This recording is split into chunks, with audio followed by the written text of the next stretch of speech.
Stanford University. This goes back to particle physics, so it's a bit off the subject of the class, but there's evidence that the neutrinos have mass and that they mix.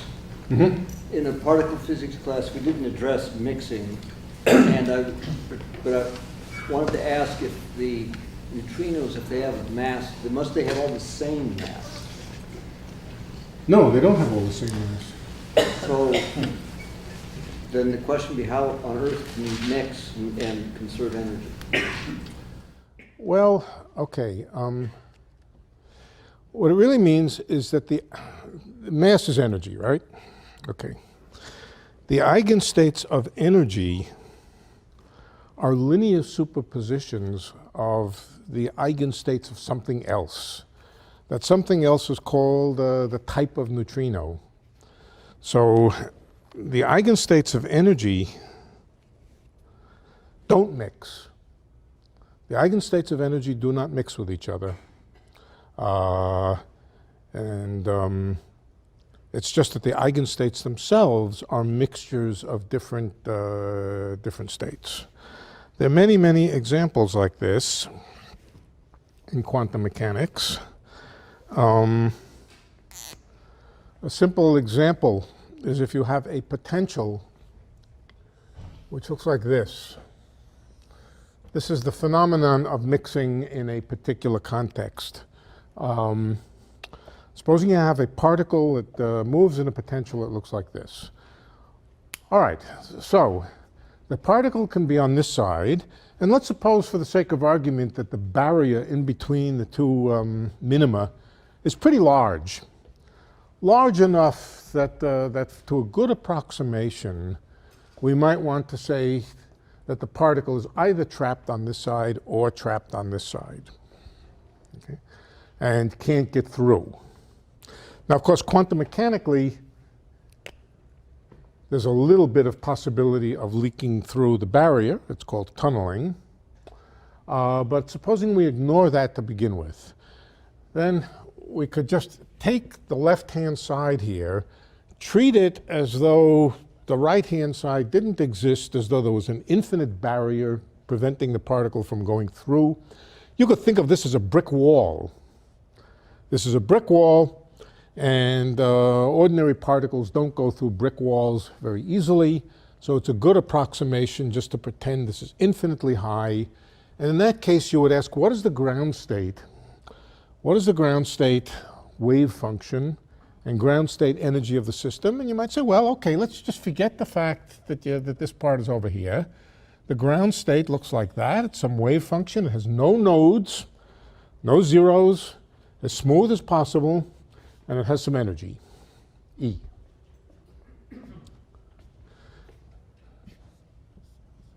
But wait a minute. If this potential is exactly symmetric, then there must be another ground state on this side. Another ground state on that side, which has exactly the same energy. Same energy, same profile, except it's on the other side of the barrier, and in every way is identical. These are two distinct states which apparently have exactly the same energy, but they don't. They don't. And the reason is that these wave functions are not exactly eigenstates of the energy. Now here's what we know. We know that for a potential like this, the eigenstates of energy are either symmetric or antisymmetric functions. This is a theorem about quantum mechanics. It's a theorem about differential equations. If the potential is symmetric, then the wave functions, which are the energy eigenstates, are either symmetric or antisymmetric. What does antisymmetric mean? It means that, that when you cross over the dividing barrier between here, it goes from positive to negative. Okay, so let's see if we can understand better what's really going on. Each one of these wave functions to begin with is neither symmetric nor antisymmetric. There's one over here, and there's another one over here, and it's neither symmetric. This doesn't look very symmetric. Symmetric means that it is invariant with respect to reflection about the origin here. Symmetric would mean that if you reflect it, it stays the same. Well, this is certainly not symmetric. If you reflect it, you get a wave function over here. So this is neither symmetric nor anti-symmetric, neither is the other one.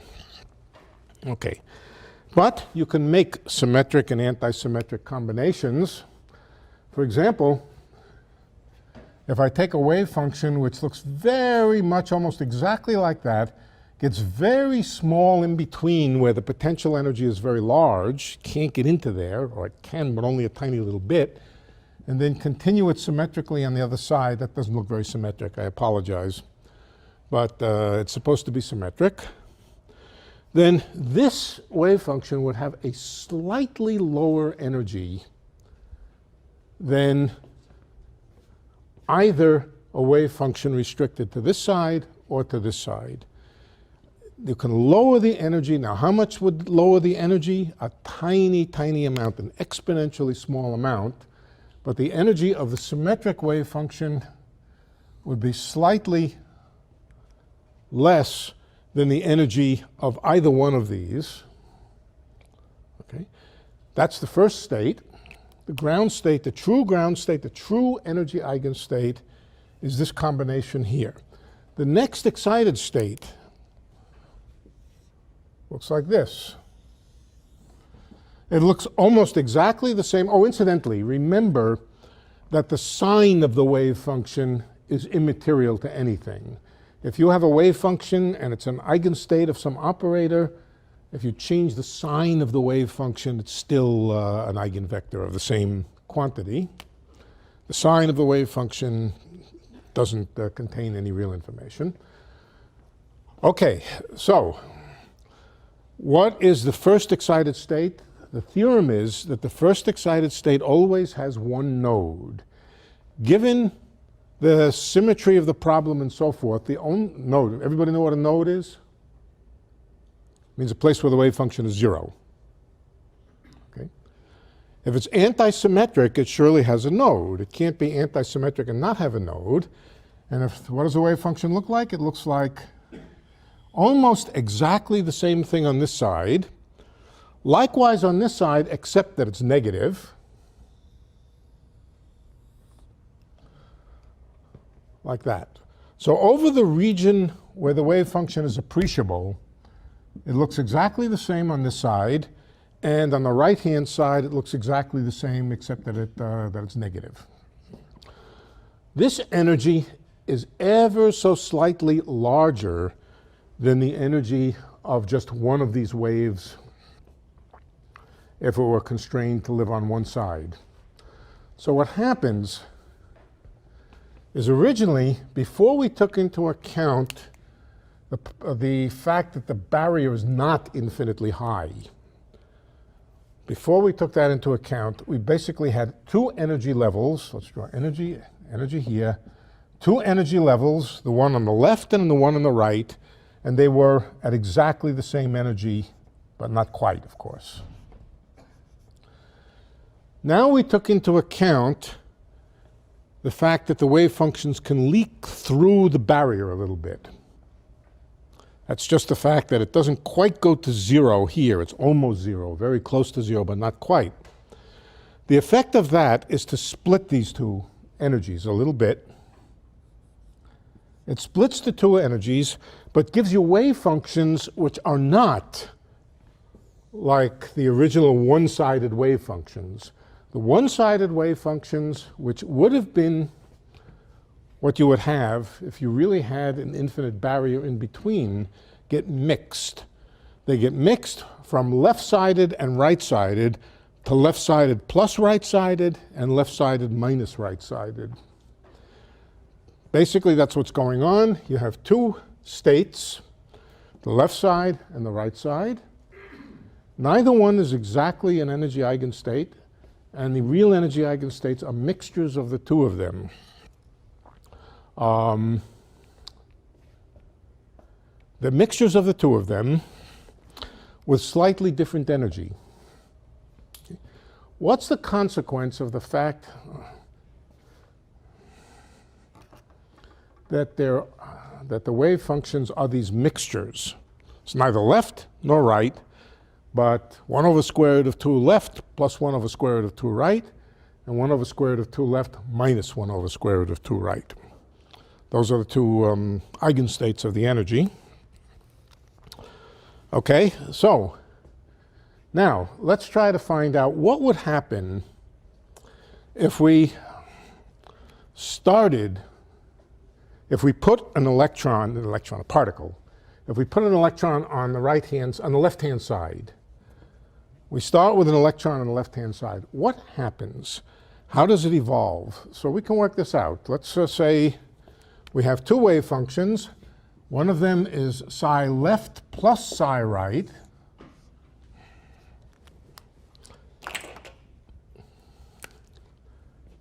And this is an eigenstate of energy with slightly less energy. Let's say the energy of this is E1. E1 is ever so slightly less than the energy if you couldn't get through the barrier. And then you have, let's call it E1 minus epsilon. In other words, when the two wave functions mix, the energy is lowered for the symmetric state. And for the antisymmetric state, there should be a square root of 2 here. And then we have psi left minus psi right over square root of 2. And that has an energy E1 plus epsilon. It gets shifted up a little bit. Okay. Now, each one of these is an eigenstate of the energy.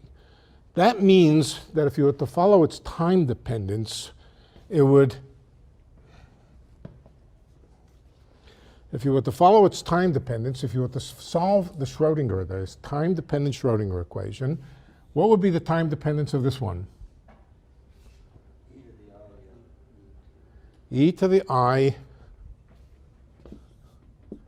E1 minus epsilon t, right? Okay. Now, what about this one?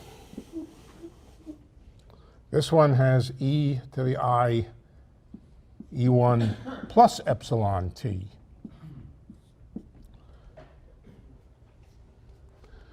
Okay, now let's start with psi left. Well, let's give this a name. Let's call this psi plus, and let's call this psi minus.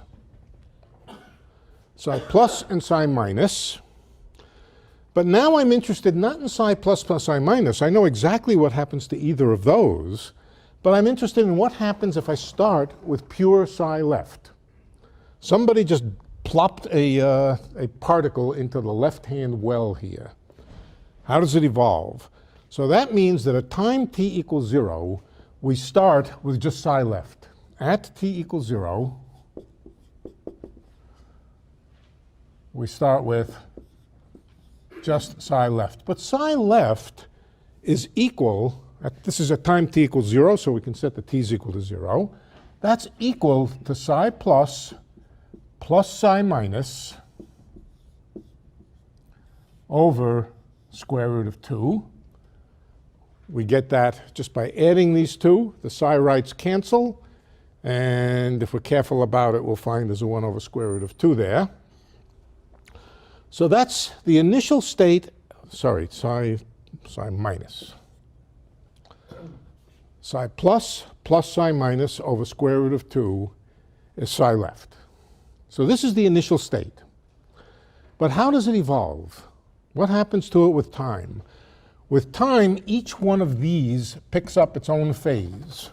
So after a time t, the wave function is no longer just psi left. Let's write it down what it is. It's psi plus times e to the I E1 minus epsilon t.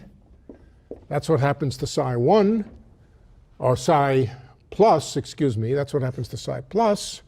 And what happens to psi minus? That's plus psi minus e to the minus I E1, I guess it's plus, no, it's e to the plus I E1 plus epsilon t.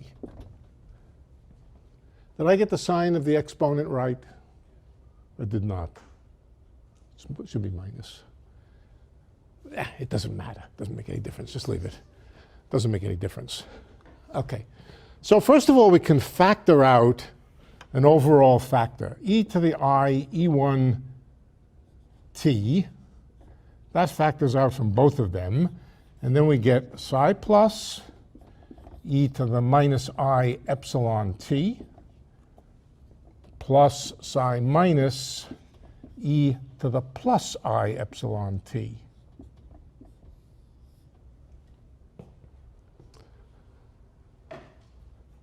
Over square root of 2. Okay, what happens to this with time?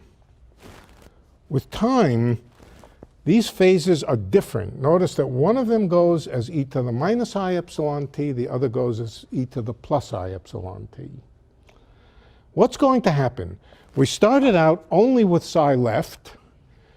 We wrote it in terms of psi plus and psi minus, and now we let it evolve with time.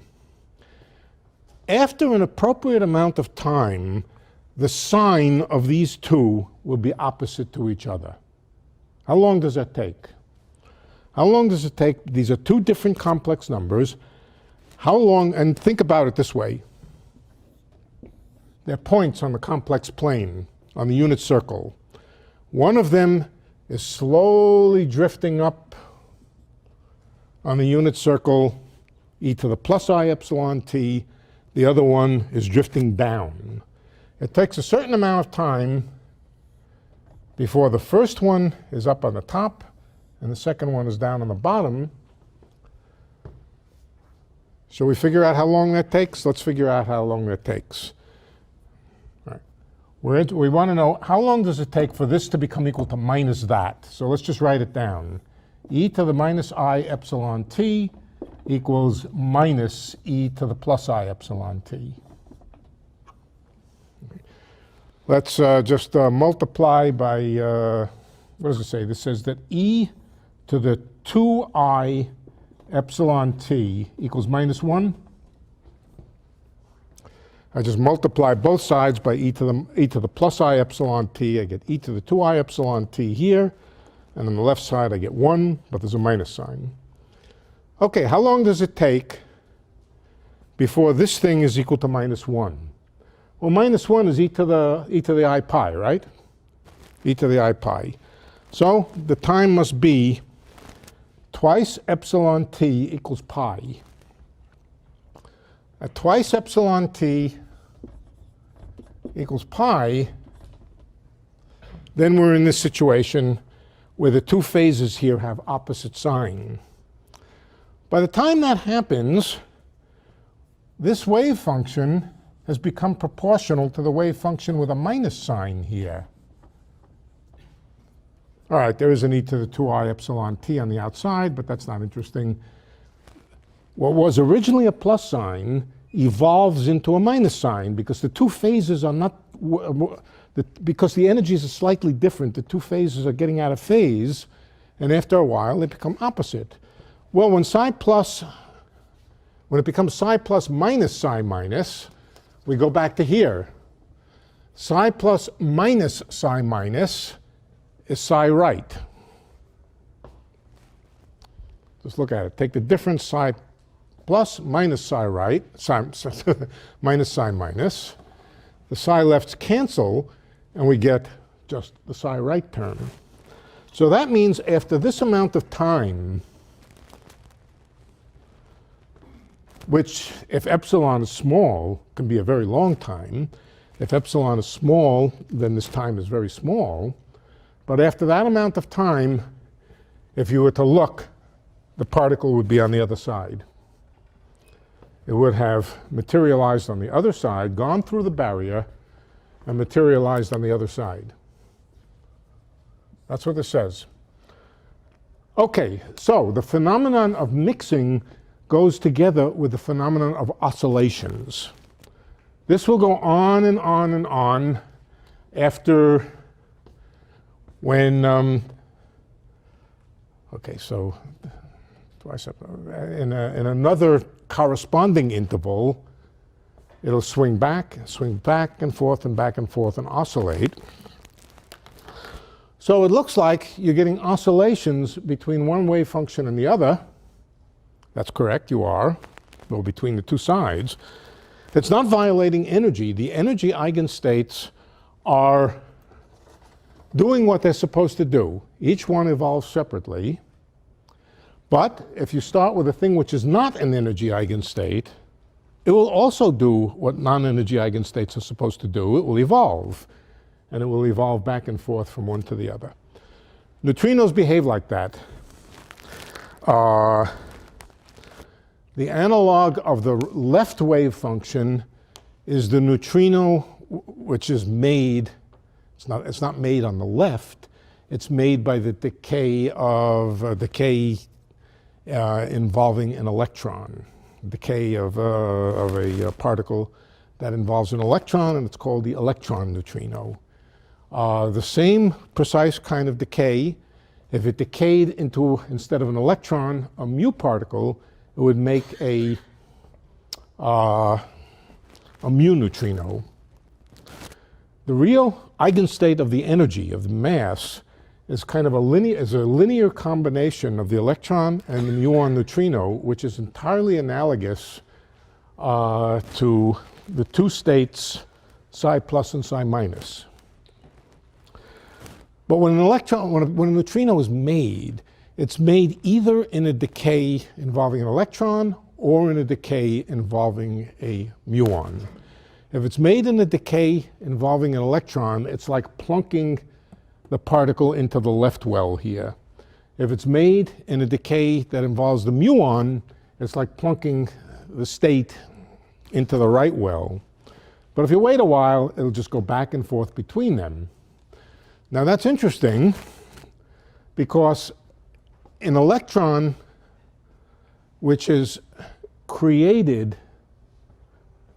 a neutrino which is of the electron type, can undergo processes, other kinds of processes, not just these decays, scattering processes, in which it produces an electron, will not produce a muon.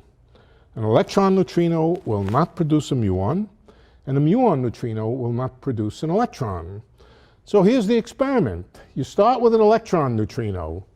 You wait a while, half a period like this again, and it becomes a muon neutrino. And once it's become a muon neutrino, you let it interact with something and see if it produces an electron or a muon. Okay, so if you create this this muon, this neutrino, as an electron neutrino, and then you just let it go a little bit. You don't let it go very far, very long. Well, if it was produced here, it sort of stays here. So after a little bit, you do your experiment and you discover the electron neutrino only makes electrons, only interacts in such a way as to make electrons. The muon neutrino only interacts in ways such as to make a muon. But if you have a long baseline so that the neutrino can go a long ways, long enough that it undergoes one of these oscillations, an electron neutrino made somewheres, if you go down line far enough, you'll discover it can make muons. Likewise, the muon neutrino. And in an oscillating way, if you have a very long baseline, you would discover that there are oscillations of the neutrino from one type to the other. Question, what determines the size of epsilon? Oh, well, all sorts of details, such as the mass of the particle, the height of the potential, the width of the barrier. It's extremely sensitive, exponentially sensitive to the parameters of the barrier. Has this been observed? Absolutely, both in neutrinos and in tunneling, things like this. And how is that connected, if at all, to neutrino mass? The neutrino masses are the energy levels. Now, they start out with very, very small energies to begin with, but then the mixing between them splits the energies a little bit. So they start out with small energies, But then even on top of that, there's a little bit of splitting. And yeah. So the prevailing wisdom is that neutrinos have mass. Oh, absolutely. Not wisdom, it's an experimental fact. Didn't know that. No. If this was, say, an ammonia molecule, that barrier would be it's switching through the plane. But Would- what does that barrier represent when you have a? Well, okay, I can't, what's the ammonia? Is that a tetrahedron? It's tetrahedron? Yeah, okay. That's Feynman's example. Well, the only reason I say tetrahedron is because a tetrahedron is an obvious one to have a tunneling process. Tetrahedron has 4 atoms, 1, 2, 3. What is ammonia? What is it? NH4. 4? You're telling me it has 5 atoms? NH3. So it has 3 H atoms. I assume that's what an H3 means. I'm not a very good chemist.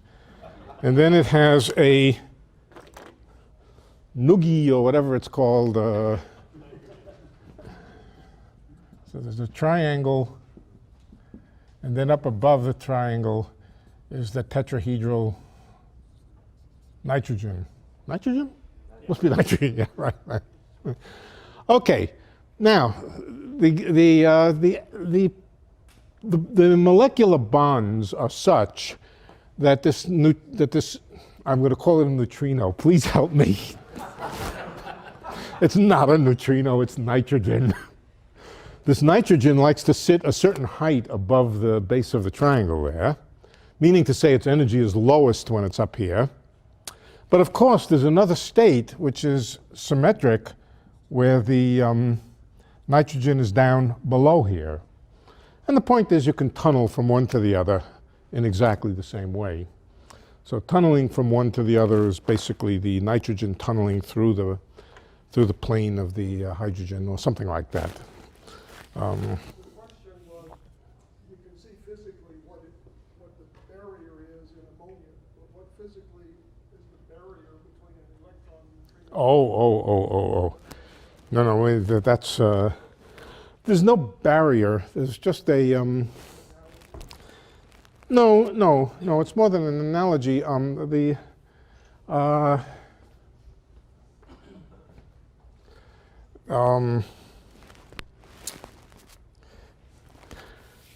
There's coupling in the Hamiltonian, which, for whatever reason, nobody knows why, but there's coupling in the Hamiltonian which takes an electron neutrino to a muon neutrino and vice versa.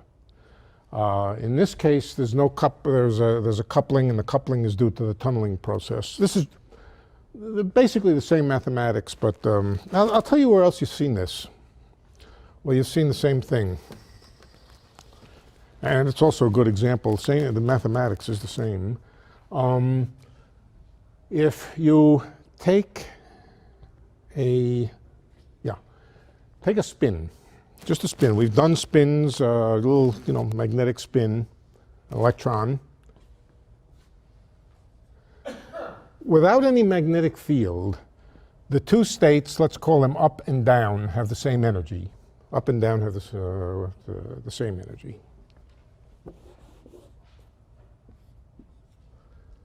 Has energy E, and down has energy E. The energy would be just mc squared for the electron, let's say. All right, now you put a little magnetic field on. Let's say the magnetic field is pointing upwards, a weak magnetic field. What happens to the energy of these two? These are little magnets, if you like. They're little magnets. Magnet is either up or down, and depending on the direction of the magnetic field, the up magnet will have a slightly different energy than the down magnet. Takes some work to turn the thing over. So the up electron and the down electron will have slightly different energy. Okay. The up electron and the down electron, oh, no, let's do something else. Yeah. Let's a little different. Let's actually make the magnetic field along the x-axis. Let's put the magnetic field along the x-axis. Then what are the eigenstates of energy for the system? Are they up and down?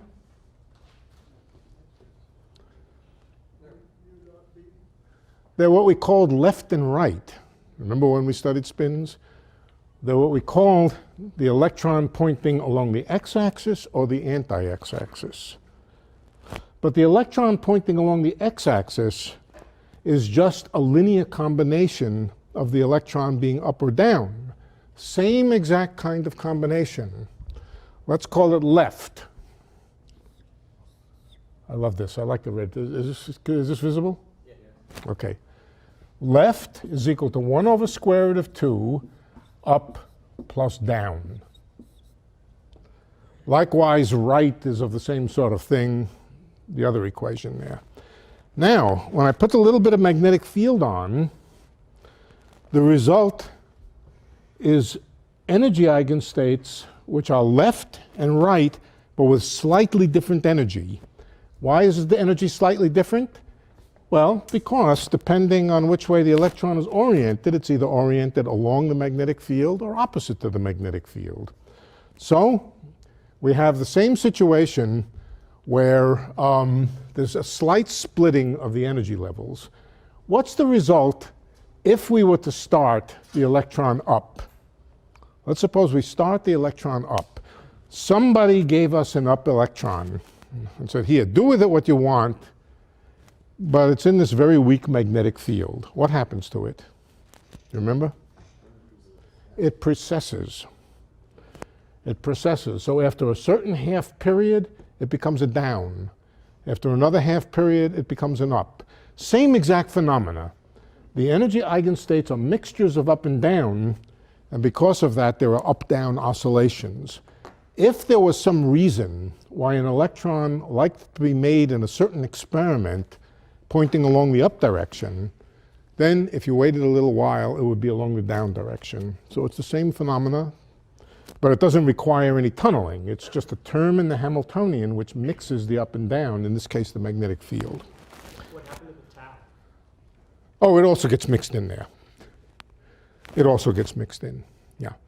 So it's the analog of having 3 states which all get mixed with each other. It's a little more complicated because spin comes into it, but this is the basic phenomenon. Yeah. And, you know, if you, you're probably quite capable of understanding it now. You know enough to read a paper or two from on it. I have a quick question. So in this case, when you mentioned that it precesses, if we look at it a tiny time after we put the magnetic field, we still find it in the up position. Or with a tiny probability of being in the down. Will it ever be towards us? No, yeah, it will. Yeah, it will. It'll precess around here, So going from up to down. so it will not have just up or down. It could be in and out and It can be in and out. It will never. If you start it up, it will not get along the x-axis. It will stay perpendicular to the x-axis.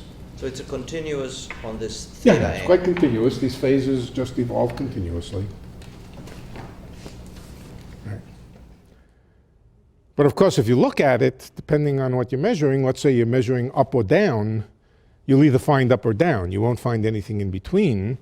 But the interesting thing is if you make the electron in an up way and you wait exactly a half period like this, you'll find it definitely down. So if there's something that a down electron can do that an up electron can't do, and let's say something that an up electron can do and a down electron can't do, you can do an experiment in which you create the up electron by doing one kind of interaction and then at a later time ask whether it's behaving like the down electron. And of course this is easy to do, much harder to do for neutrinos. You said it'll never point to the left, it'll point up, down, or in or out. Well, Is that why yeah. you specified a weak field? No, it's got nothing to do with the weakness of the field.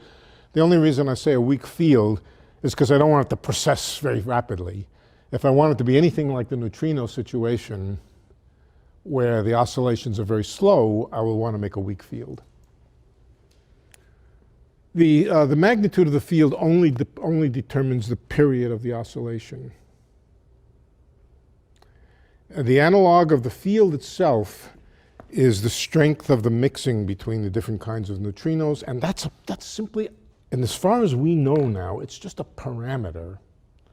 It's a parameter in our theory, and we don't know with any confidence where it came from. It's a very small parameter.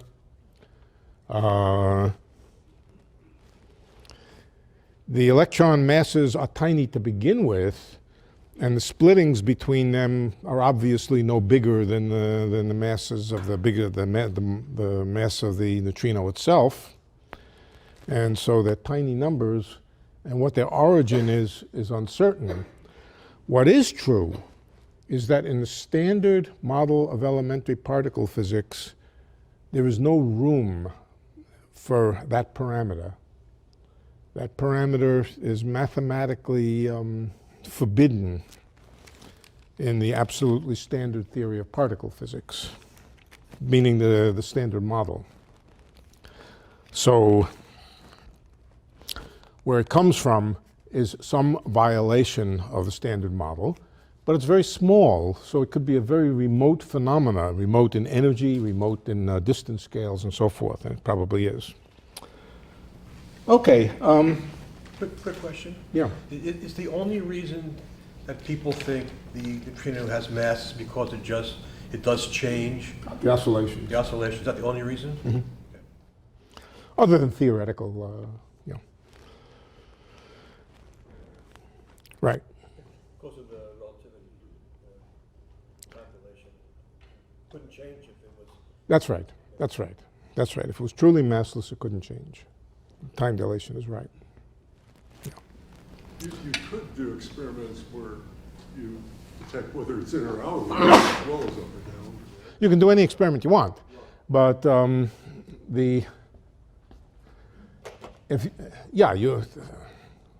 right.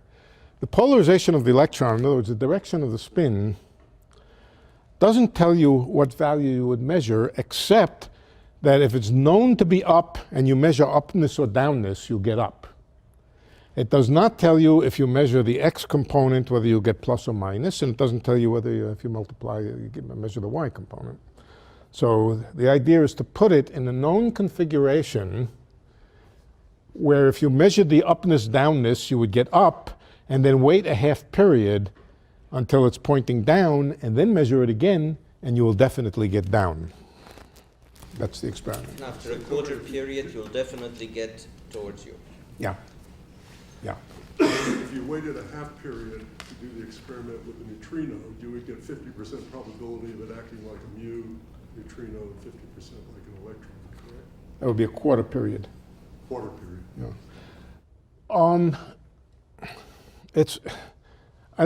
The answer is no, but for reasons that are somewhat incidental, it is a little more complicated. The complications of spin get into it, and the oscillations are not exactly symmetrical about the two. But that's a refinement. The basic physics is this. So, yeah. Since the neutrino masses vary, and say we were looking at a neutrino coming from the sun to us, to preserve or conserve the momentum, is the velocity changing as it oscillates? Yeah, the velocity, yeah. Let's see, the velocity must change, yeah. The momentum stays the same, right? And if the mass is undergoing oscillations, right. Incidentally, this is believed to be the reason why there was a deficit of solar neutrinos for many years. There was a deficit of solar neutrinos where not enough solar neutrinos were seen on Earth to account for the expected number of neutrino interactions taking place in the sun. And of course, the reason was that by the time the neutrinos get here, half of them are unavailable to interact with electrons, or half of them or something. They've become muons or whatever, muon neutrinos, or some other species. All right, well, since we're talking about these kinds of things, I did read in the article that somebody sent through the email that the electron is a sphere, and I was a little bit surprised to read that. I didn't think the electron is a sphere, and I still don't think the electron is a sphere, even after reading the venerable Scientific American.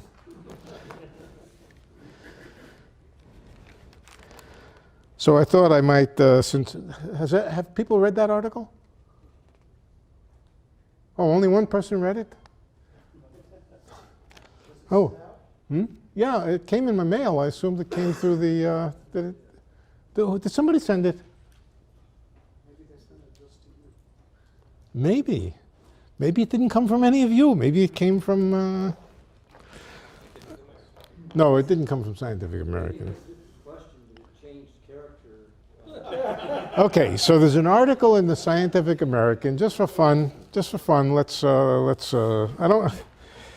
I thought we'd take a little bit of a break, at least for part of the hour tonight, and talk about real physical phenomena.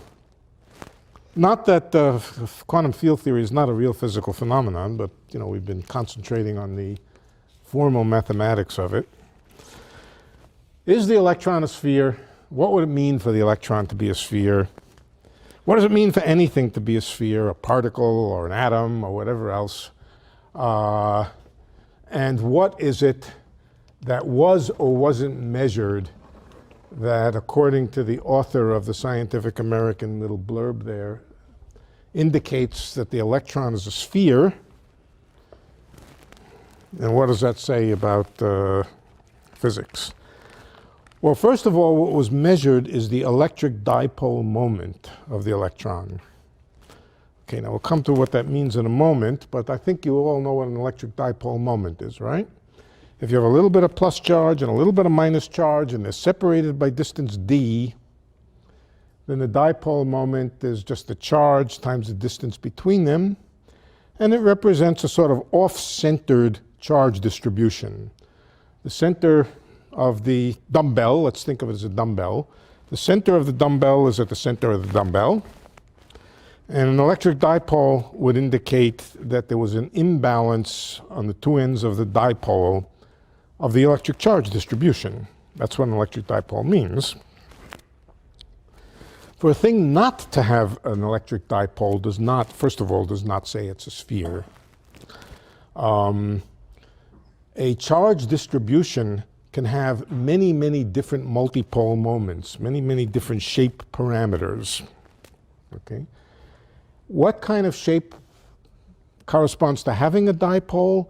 A situation, exactly what I said, where there's an imbalance of charge on one side relative to the other side, relative to some center.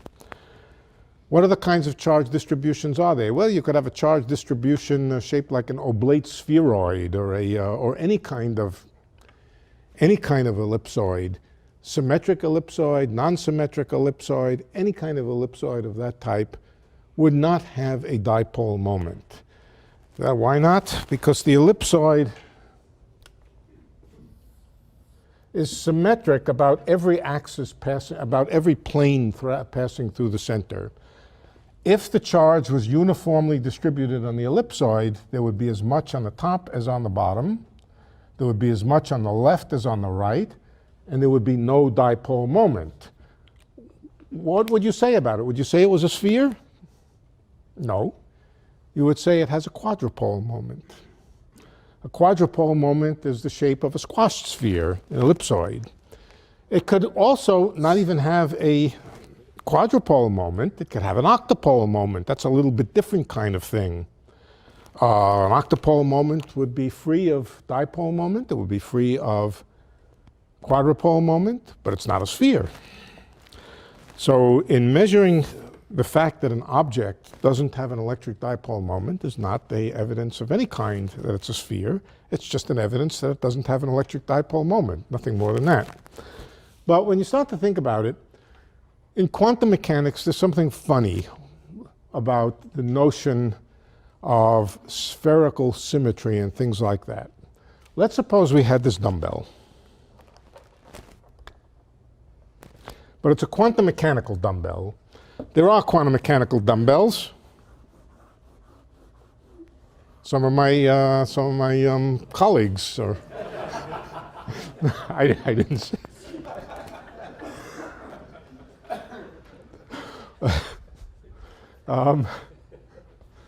Here's a quantum mechanical dumbbell. It's a molecule of some kind, a molecule with a bond that's more or less fixed with two atoms. Okay, two atoms on either side.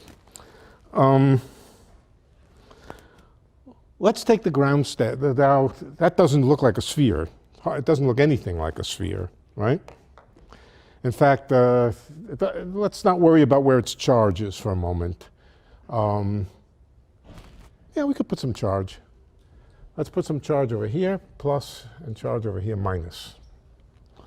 Okay, now let's take the ground state of that molecule.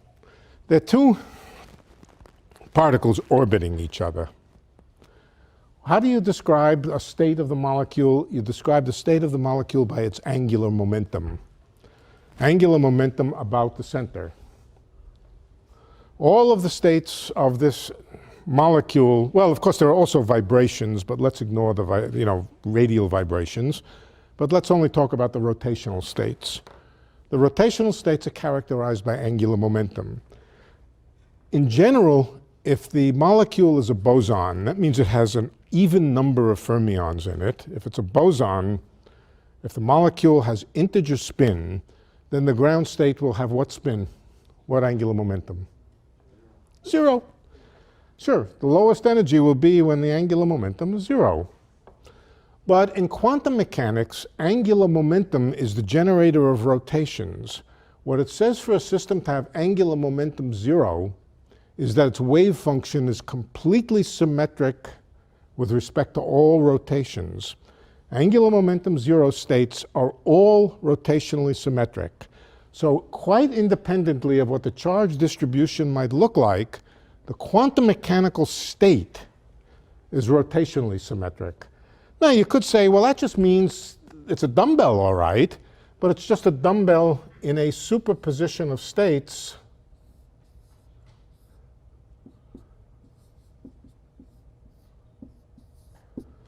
which is symmetrized so that the probability distribution for the electric charge is completely rotationally symmetric. Does that have a dipole moment or doesn't it? Do you call that having a dipole moment or doesn't it have a dipole moment? Well, you say, okay, let's take a snapshot of it. Let's not worry about quantum superpositions and all that sort of stuff. Let's just take a quick snapshot of it. Look, even what I'm saying here would even be true for the kind of dumbbell that you would get in a gym. If you really got it down to the absolute ground state, which you can never do, of course, the energy levels are so closely spaced, but if you got it down to the absolute ground state in infinitely empty space, that the wave function of that dumbbell would be completely rotationally symmetric. So now comes a question. Are you willing to call that a sphere, a spherical charge distribution?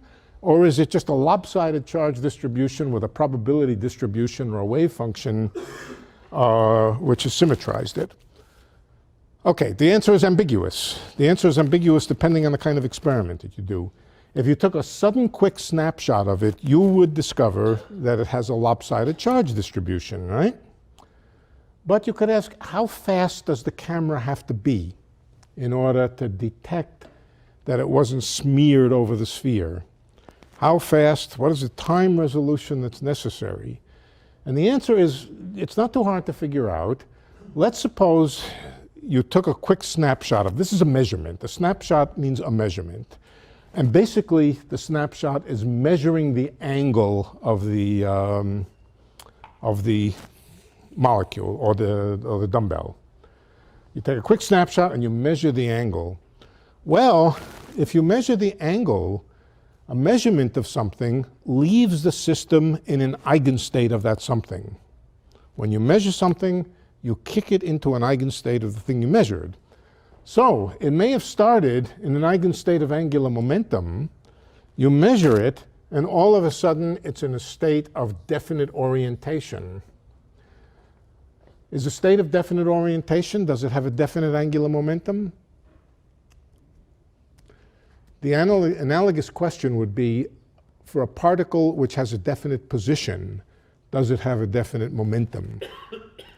The answer is, of course, no. That's the uncertainty principle. And the same is true with angular momentum and angle. If you measure the thing and you kick it into a state of a definite orientation, you must have given a kick to its angular momentum. Same kind of Heisenberg story. If you measure the position, you give it a knock and you influence its momentum. If you measure the orientation of the molecule, you affect its angular momentum.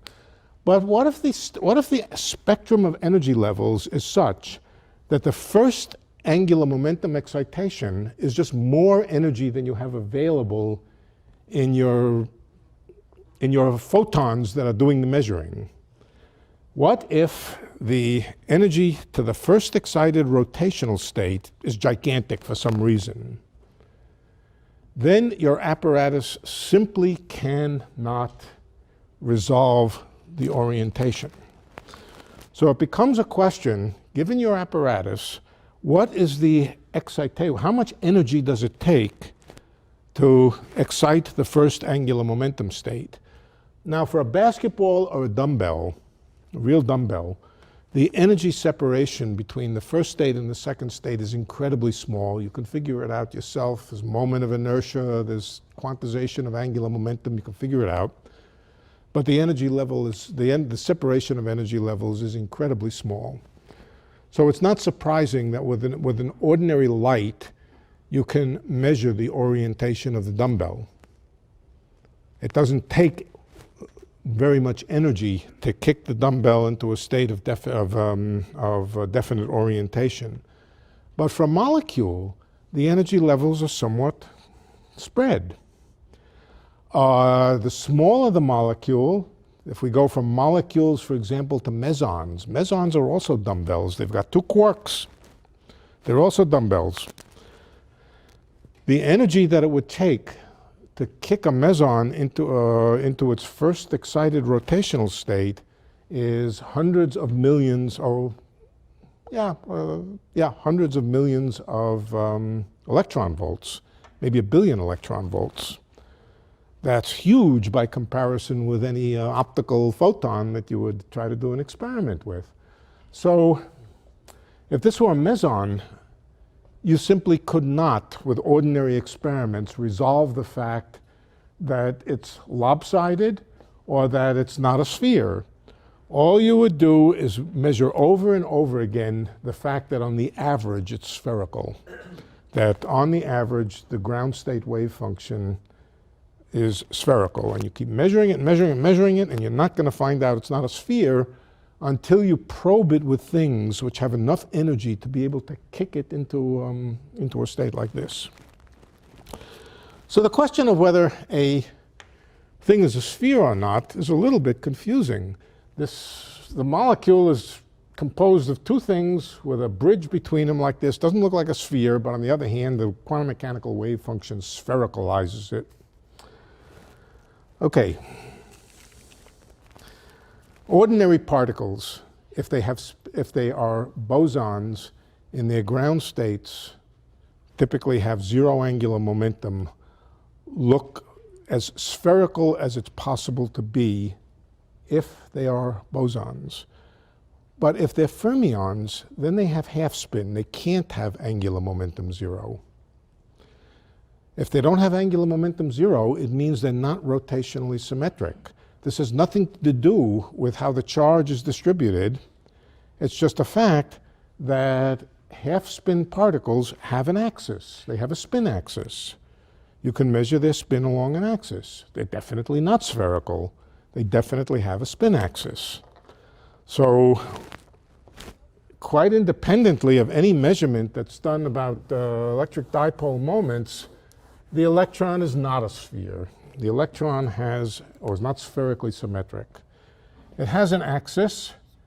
The axis is the spin axis. You have the spin axis, and about that spin axis, you can imagine a little current. There's a little electric current that goes around the spin axis. This is a little model for the magnetic moment of the electron. You can think of it as having a spin axis, carrying charge around, forming a current, and that current makes it a little electromagnet. Okay, so it has a magnetic moment, definitely not spherical. And that should be the end of the story about whether an electron is a sphere or not. But what did they measure? Okay, so once you know that the electron has an orientation like that, and the orientation can be defined by the direction of its magnetic moment, then you can ask, relative to that direction, is there a charge imbalance? Is there more charge on the, let's call this the north, and let's call this the south? It's a little magnet. It's also got electric charge. You can ask what the electric charge distribution is if the electron is put into a definite spin state. For example, up. Well, I didn't draw up, I did some other one here. So we could ask, is there a little bit of excess positive charge at the North Pole and negative charge at the South Pole? Of course, the overall electron is not neutral, it's negatively charged. But on top of that, is there a displacement of the center of charge relative to the axis, along the axis of the north-south orientation of the magnet? So what we're talking about is a correlation between the electric charge displacement and the magnetic direction. That's the thing that would be called the electric dipole moment of the electron. If you orient the magnetic properties of the electron, the magnetic dipole, or just a spin along some axis, then is there an electric dipole moment along that axis? And that's a good question. That means something that's measurable. Okay. Any questions about that? Are you interested? I mean, I'll go on a little more about what the experiment, yeah. So wouldn't that violate charge quantization? No. Why charge quantization?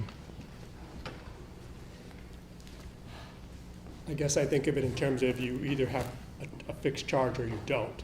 There's no freedom to spread the charge about. If the charge were just a little bit displaced toward the North Pole, it would have a dipole moment. That's all it would take. Just displace it a little bit, whether you smear it or not, all it would take is a little displacement. And so aren't electric dipole moments forbidden by quantum field theory? No. No, if they were, nobody would be looking for them. They are forbidden by certain symmetries. Okay? So let's talk about the symmetries which would forbid electric dipole moment. Okay. The first symmetry that would forbid electric dipole moment is reflection symmetry, reflection in a plane. Now, let us suppose for a moment that the world and the laws of physics were really reflection invariant. In other words, every mirror image is a possible solution of the equations of a system. And let's suppose there's only one electron.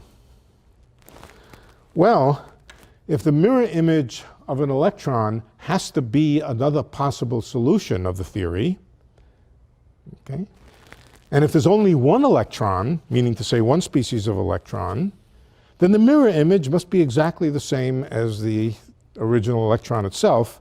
There's only one electron, and it must be its own mirror image. Okay, so now let's talk about this thing here. Let's think about it. Let's put a mirror over here. Can you see where the mirror is? Okay. We could also think about it. Yeah, let's think about the blackboard as the mirror, and let's look into the blackboard. The traditional way of drawing a magnetic field into the blackboard is to put some tail feathers sticking out. So that's the tail end of the, and that means that the current is going around this way. And we're asking, is there an in-out imbalance of charge? I guess this is better. This is better. Okay, what's the mirror image of this configuration here? The mirror image of this configuration is another electron, which is also a pointer of some type. Now the first question is, where is its magnetic north pole, the mirror image? We have the mirror image of a magnet. Where is, in the mirror image here, where is the north pole? You think it's here, don't you? Nah. No. The mirror image is here again. Okay, why is that? It's because the real thing that's going on that gives the north pole, this is an electromagnet, the real physical phenomena that's going on is not oriented along here. It's the current going around in the loop. The current going around in the loop here is the real thing which is creating the magnetic field. The real phenomenon of magnetism is associated with loop-like currents. Now, let's suppose we have a loop-like positive current going around this way. What's the mirror image of it? It's a loop-like current going around in exactly the same way. So the mirror image up here has a loop going around the same way this does, and therefore the mirror image of a magnet is a magnet pointing in the same direction. Okay. Now let's also suppose that there was some charge imbalance. And let's suppose that the charge imbalance of this electron over here was displaced up toward the head of the arrow. Where would the charge displacement of this one be? Now just think mirror image. Don't think about north-south, think mirror image. I have a thing with a charge displaced toward the mirror. What's the mirror image going to be? Toward the mirror. So the charge displacement is going to be down here.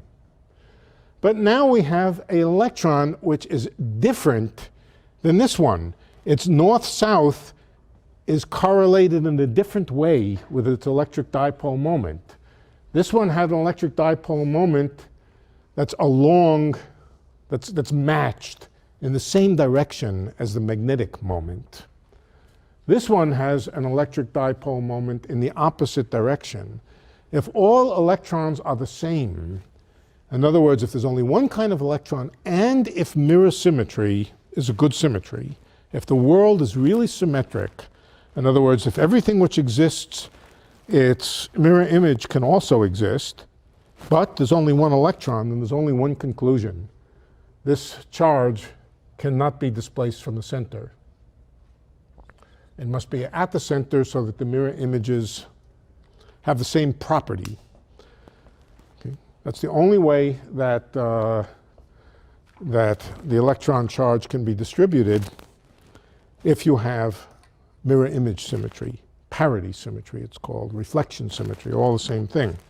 In other words, if the world is such that the laws of physics don't distinguish between left hand and right hand.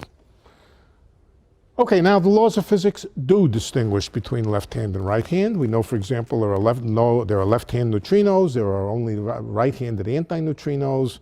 Left and right are not the same, they're correlated with, and reflection symmetry is not a good symmetry of physics.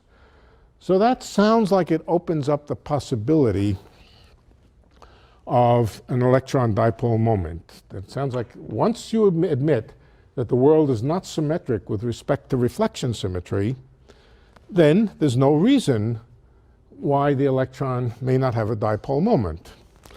However, there's another symmetry which works in a very similar way, which is a much more accurate symmetry. Reflection symmetry in particle physics is bad. It's not even approximately right in the weak interactions. It's broken as bad as it could be. There's another symmetry, and it's time reversal.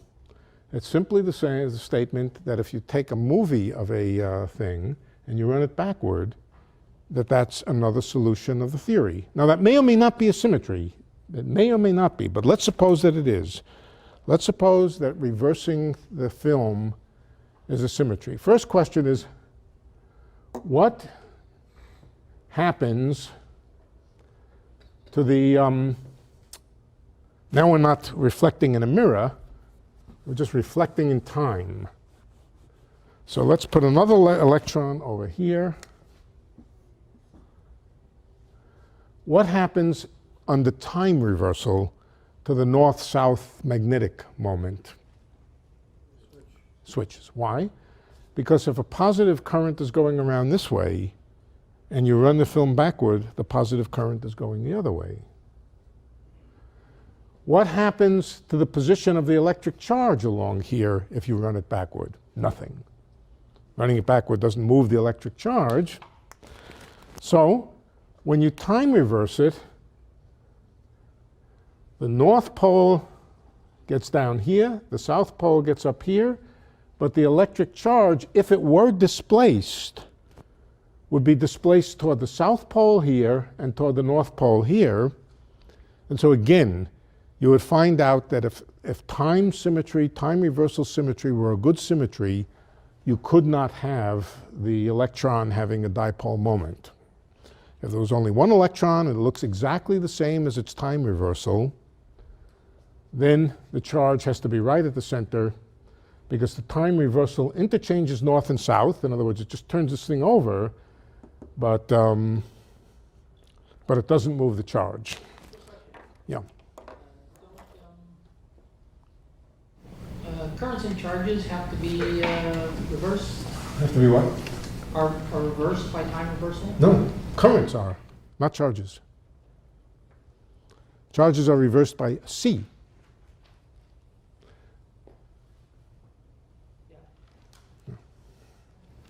Doesn't non-relativistic quantum mechanics already not time reversible because the operator is anti-unitary? Yes, but it's time reversible because it's anti-unitary. It's time reversible.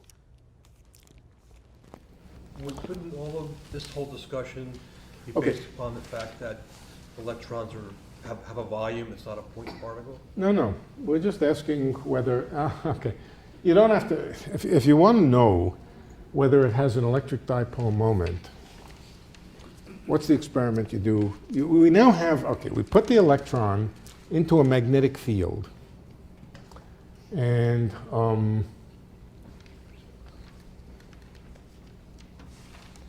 no, we don't put the electron in a magnetic field. We want to know whether the electron has an electric dipole moment.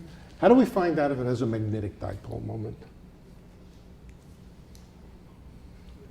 You put it in a magnetic field and you see whether the two orientations of the electron have different energy. You do the same thing with an electric field. You put the electron in an electric field and you see if the two orientations of the spin of the electron have different energy because of the electric field. I mean, that's a very easy way to do it, except that that's much too hard experimentally. It's trickier than that, but that's the basic experiment.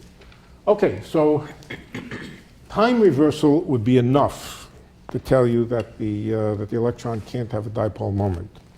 But is time reversal a real symmetry of nature? The answer is no. Again, in particle physics, we know that time reversal is not a good symmetry. There are processes, even in the standard model, which violate time reversal symmetry, but the magnitude of the effects are very, very, very tiny.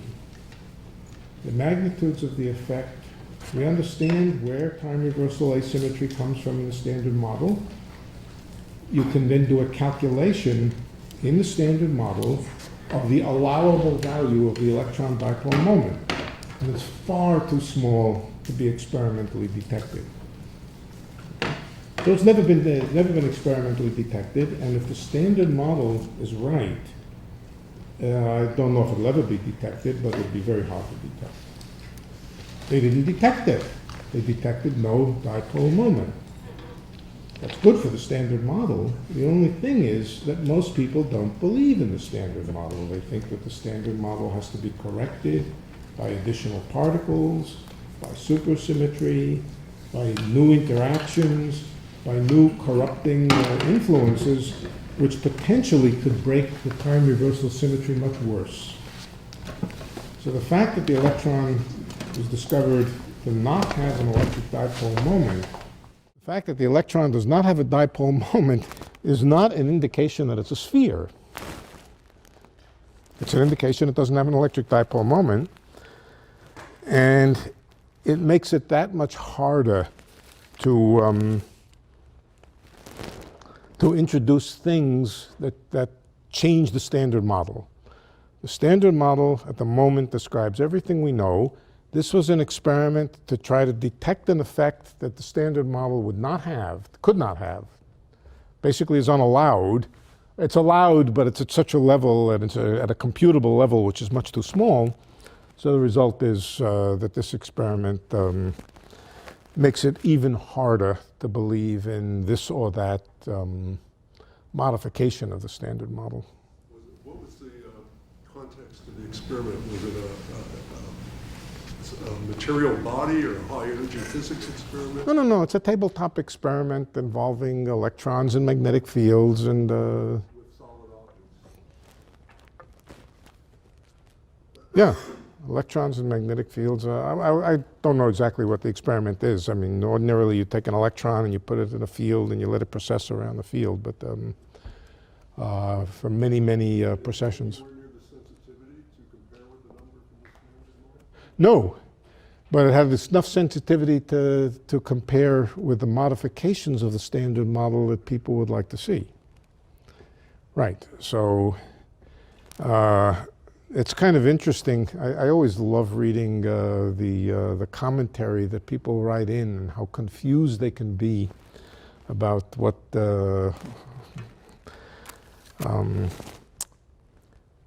somebody wrote in saying, well, this really proves that the Standard Model is garbage and we should give it up. Well, exactly the opposite. Anyway, I don't know how I got on that. So does that result constrain in an interesting way which modifications are potentially viable? I don't know. I don't know. I haven't followed that kind of thing in great detail. Somebody like Savas Dimopoulos could probably tell you, well, that cuts the parameter space down by 72.1%, but any experiment which insists on giving results which are consistent with the Standard Model to high precision make it that much harder to modify it. So, right. It's a quick question. Is time reversal symmetry and conservation of information somewhat related, or? No, time reversal symmetry, you always have in physics a symmetry called CPT. That's the combination of time reversal, change the charges, change the sign of the charge, and reflect in a mirror. All three of those simultaneously is a symmetry, always, has to be. And that's enough to ensure that, in fact, you don't even need that to ensure that information is conserved, no. There are systems, very familiar systems, which are not time reversal invariant. Just an electron in a magnetic field. An electron in a magnetic field goes in circular orbits, and those circular orbits go one way or the other, depending on the sign of the magnetic field. So if you stick in a definite magnetic field, the mathematical structure of the theory is not time reversal invariant, but it's a perfectly good quantum mechanical system. So just a particle in a magnetic field, the mathematical structure of the Schrodinger equation is not time reversal invariant. If you knew what the magnetic field was, and somebody showed you a movie of the electron moving, you could tell instantly whether it was a movie or an anti-movie, meaning to say that it was going backward rather than forward. But, of course, that's only because you didn't time reverse everything. What did that experiment, the experiment I just described, electron in a magnetic field, and it goes in one direction. What did I fail to not time reverse? The magnetic field. Yeah, if I was really doing the full-blown time reversal symmetry, I would also have to change the sign of the magnetic field. Yeah. Okay, I'm sorry, I don't know how I got on all of that. It was not my intention to, I'm just rambling. It's called old age. Let's stop for a few minutes and then we'll get back to second quantization and all that stuff. Mostly I wanted a rest from doing mathematics on the blackboard. Okay, we were doing second quantization, and I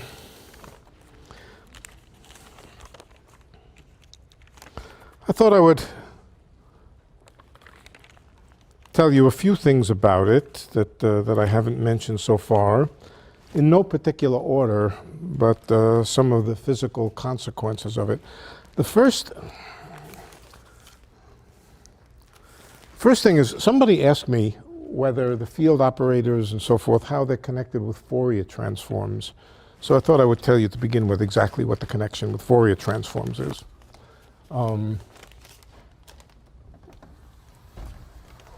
It's very simple. If you remember, in ordinary quantum mechanics, you have wave functions, and the squares of the wave functions are probabilities to find particles at different places. You can Fourier transform the wave function, and the Fourier transform is the wave function in the momentum basis. So while psi of x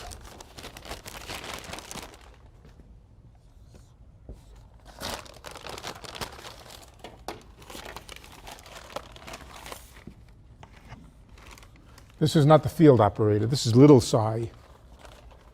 Little psi is the wave function for a single particle. Psi of x is the wave function, and psi star psi is the probability. Probability of what? Probability to find the particle at position x, p of x, probability of x. Now, supposing I want to work in the momentum basis tells me what the amplitude for the momentum to have a certain value, and if I square it, it gives me the probability to have a certain momentum. So that's a thing that's called, I think we probably called it psi, did we call it psi twiddle? We did. Psi twiddle of p.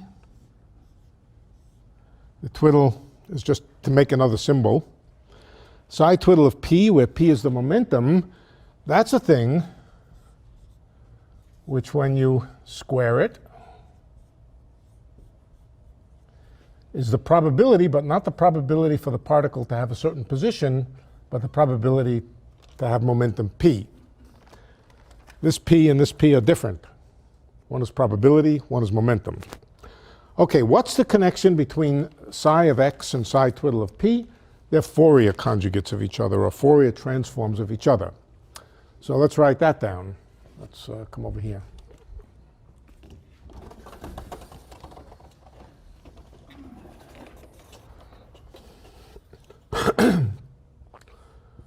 Psi twiddle of p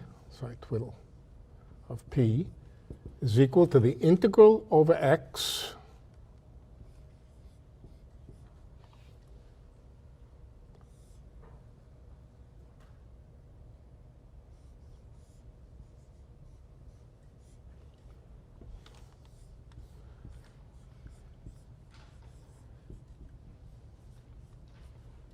e to the minus I px. That's the Fourier transform. It's a function of p, not x, because x has been integrated over. And the marvelous thing is that you can go back and forth. If you know what psi p is, then you can reconstruct what psi of x is. And so psi of x is equal to the integral dp over square root of 2 pi psi twiddle of p. Only difference, e to the plus I px. And that's Fourier's theorem. That's Fourier's theorem relating functions and their Fourier transforms.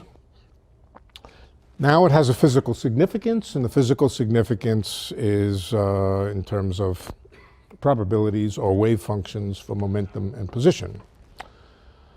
Okay, now let's go now to second quantization theory, where we have not a wave function for a particle, but a field operator. Creation and annihilation operators.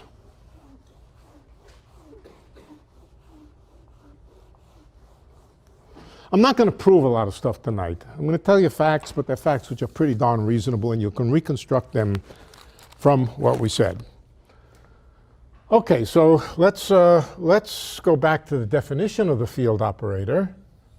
Now it's a field operator, capital Psi, of x. And it was originally a sum over all the energy eigenvectors of a system of creation operators. This one would be, let's see, this is the annihilation operator. Let's call it psi minus.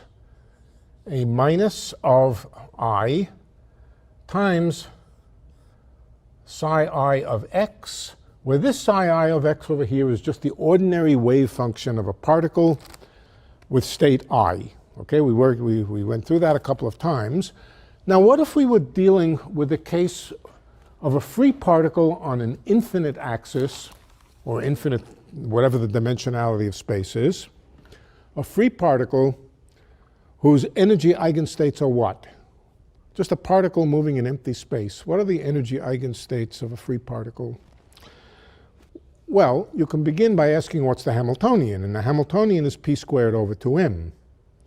So the eigenstates of energy are likely to be eigenstates of momentum. If you know the momentum, then you know the energy. What are the eigenstates, or what are the wave functions of the eigenstates of momentum? They're e to the I px. Okay? So if we were to go to the case of a free particle, the psi i's of x would be e to the I px. This I is different than this I. This I is the square root of minus 1 over here. This I is an integer. What happened to the integer here? Where's the integer labeling the momentum eigenstates? There is no integer. All there is the momentum. The momentum states are labeled by momentum. Momentum is not an integer. It's a continuous variable that goes from minus infinity to plus infinity, but it replaces the index telling you which eigenvector of energy you were talking about here. The eigenvectors are e to the I px, and instead of having a sum over I, you have an integral over p, and you have an annihilation operator for a particle of momentum p. This object here removes a particle of momentum p in the same way that A minus removes a particle in the state I. So if you have a state with lots of particles in it, and there are, among other things, particles of momentum p, if you act with A minus, it removes one particle of momentum p. What if there is no particle of momentum p there? What does it do? It just annihilates the state in the same way that, that annihilation operators or lowering operators annihilate states with nothing in them. All right, so that's psi of x. The field operator. And for good measure, it's a matter of definition, we put a square root of 2 pi there. Just to make it look like, well, like this equation here. So it looks awfully much like A minus of p in the mathematical connection here is playing the same role as psi twiddle of p here. Okay.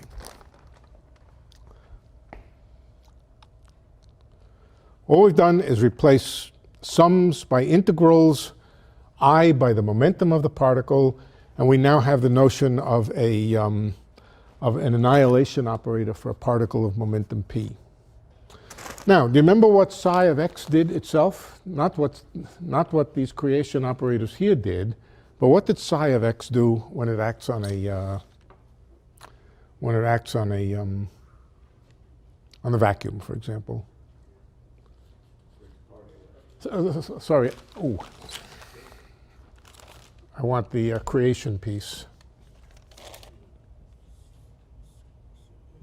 Psi plus. Same thing, except a plus here, with e to the minus I px. My knee is going. Okay, so what does psi plus do? It creates a particle. It's got a bunch of creation operators in it. And what kind of particle does it create? A particle at position x. A particle at position x. That's what psi plus of x is. What do you think that a plus of p does? It creates a particle with momentum p. Okay. So it's clear that psi plus and psi minus, oh, incidentally, you can invert this equation. You can, for example, write that a minus of p is equal to integral dx field operator psi of x times e to the minus I px, again over square root of pi, 2 pi. In other words, you can do the same manipulation as you do with Fourier's theorem. You can prove it. You can prove one thing follows from the other. And what it says is that there's a mathematical correspondence or similarity between wave functions in position and momentum space and creation and annihilation operators for particles at positions or particles with given momentum. The a minus of p is essentially the Fourier is analogous. I could have called this here a of p. I could have called this a of p, just redefine instead of psi twiddle. And then these formulas would look very similar. They would look identical. But all this is saying is that the relationship between creation and annihilation operators for positions and momentums, creating a particle at a given position, that's done with psi of x. Creating a particle, is this right? Yeah. Let's do the creation part. Plus, I think it's this way. The creation operators for particles of given position and given momentum are Fourier conjugates of each other. So that's one fact about second quantization. And keep in mind, these are not wave functions now. These are operators that operate to create and remove particles. Psi is the field operator for a particular kind of particle. If there are several different kinds of particles in the system, then you have to have several different kinds of field operators. There's a field operator for each kind of particle. Okay, so that's one fact. That's one fact. Second fact, and I'm going to quote some facts now without proof, but they're all things that you can prove from the definitions. And they're straightforward.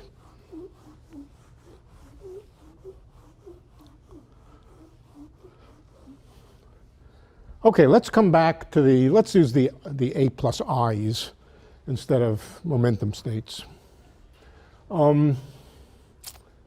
Here's something that we wrote down for creation and annihilation operators, I. Do you remember what the commutator of A plus with A minus is? Delta ij. What about A minus with A minus? For any I and j? 0. What about A plus with A plus? 0. These are the only commutators which are non-zero. Okay? Well, I could ask a different question. I could ask instead, what are the commutators of size of x at different positions? Instead of asking what are the commutation relations between the creation operators and annihilation operators in the basis I and j, I could ask what is the commutator of the creation operator for a particle at point x with the annihilation operator at point y. That's right. Okay, but how would you prove it? You would prove it by simply sticking in the definition of the size in terms of the creation and annihilation operators, and then using the commutation relations of the creation and annihilation operators. And what you would find is exactly what was just said. It's just delta of x minus y. In other words, they commute when the points are not the same, and they don't commute, and they with a very big non-commutator. Remember, a delta function has the property that it's infinite at the when x is equal to y. So the commutators of psi plus and psi minus, have this delta function in them. What about psi plus with psi plus? That's just made out of creation operators, and all creation operators commute. Likewise for psi minus. So the only things which don't commute are psi plus with psi minus. Now, we've mentioned several times, I think, that the psi's, because they're complex, because they're not Hermitian, are not observables. This is true, but it's not a very interesting point, because the sum of psi plus with psi minus is an observable, and the differences times I are observables. So this is not a particularly interesting fact. Question? Yeah. I'm just curious. What does that mean when x equals y? It means that it's very large. Everywhere? No, wait. No, yeah, and for any x, whenever x is equal to y, it's large. No, suppose you put in, oh, okay, I see. Yeah. Yeah, okay. Okay. Now let's ignore the fact for the moment that that these are not observables. The real and imaginary parts are observables, and what's true is the commutator of the real part with the imaginary part is also a delta function like this. Point is the delta function, and it's not so interesting that these things are not Hermitian. You can always make them Hermitian by adding real and imaginary parts. Okay, so what does it say? What is the consequence of two things not commuting? You know any examples of operators which don't commute? X and P, right? X and P are the standard examples of operators that don't commute. X and P, the commutator is IH bar. How about sigma, the X component of a spin and the Y component of a spin? They don't commute either. The commutator is the Z component of spin. What's the physical significance of not commuting as far as doing measurements is concerned? You can't do simultaneous measurements of the same thing. Or another way of saying it is the measurement of one of them gives a kick to the other one. Trying to measure with precision the position of a particle necessarily gives it a hard kick and destroys the measurement of the momentum, or makes the measurement of the momentum very uncertain. Measuring a momentum very precisely spreads the position all over the place. But let's just say that it introduces mutual uncertainty of the kind, the Heisenberg kind, where measuring one thing interferes with a measurement of another thing. All right, now this is a very interesting fact here. Let's forget for the moment the delta function when x is equal to y. Let's talk about when x does not equal y. When x does not equal y, it says that these things commute. Okay, this is very, very plausible. It says that the measurement of a field over here does not interfere with the measurement of a field over here. If I measure the electric field, this could be the electromagnetic field. It's a little bit different, and we're going to come to it, but if we get time. But it's a field. It's a field.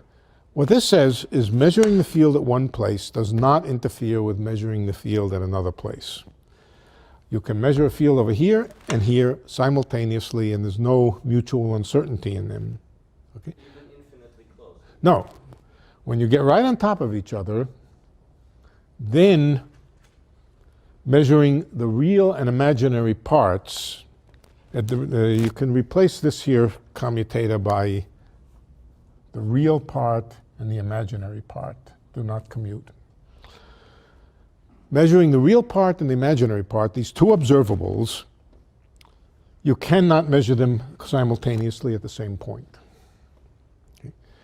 And they interfere with each other. Trying to measure one gives an enormous wallop to the other one. And that's, of course, interesting. It's telling us something important. But the more important thing right now is that you don't have any interference in measurements if they're at different places. And of course, that's very, very logical. I mean, that makes sense. Particularly, we're not doing relativity theory now. We're not doing relativity theory, but imagine that we were. The same basic principle is true in relativity theory. Supposing it were true that making a measurement over here interfered with and did something over here at the same instant of time to the possibility of making a measurement at a distant point. Supposing this commutator were not zero. In fact, let's suppose the commutator were big for some reason, that the commutator of a field over here and here were big. What that would say is trying to measure the field over here gives the field a kick over here. Makes it impossible to measure it because it gives it a kick over here. Well, I think that would violate your sense of causality or your sense of locality, that Einstein tells us that signals should not propagate faster than the speed of light.